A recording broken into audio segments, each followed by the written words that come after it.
One of my very favorite ingredients to cook with is pepper. Now I know that pepper is ubiquitous. It's all over the place. Salt and pepper are very, very common, but it is so much more than that.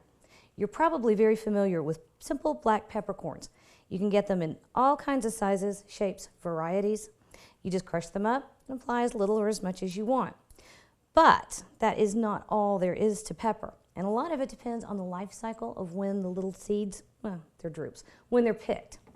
So you don't let them get all the way to the black peppercorn stage. You start out over here with green peppercorns.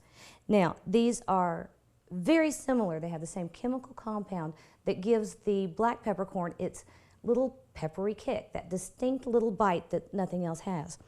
Now, these are done in several different ways. You'll often find them sold like this, little tiny jars, and they've been packed in a saltwater brine, sometimes in vinegar. And to use them this way, let's see if I can make this happen. You just crush them with the back of a spoon. You open it up, and you've got that wonderful peppery kick. It's softer though, and if you've gotten rid of the salt brine, you have this beautiful soft blossom of pepper flavor, but without quite as much strength. Now, go on up in the life cycle and you wait a little while longer. A white peppercorn is simply a peppercorn that has been picked right before it develops the black outer casing. Now, these are also done dry. They're done just like you do black peppercorn.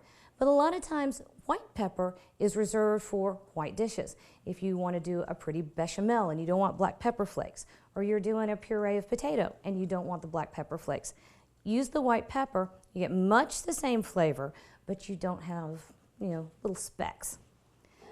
And finally, over here, we have pink peppercorns. Now, this is a slightly different species than these other three, but that does have much the same flavor. You can buy these dried, and if you can see this is set apart by this. Let's see a good one. What you have is this little tiny husk and the actual kernel on the inside. Now, that husk is what makes it so pretty. And pink peppercorn, well, and green peppercorn too, both have been rising in popularity recently. I have noticed that if I'm browsing online, I see lots of pink peppercorn recipes.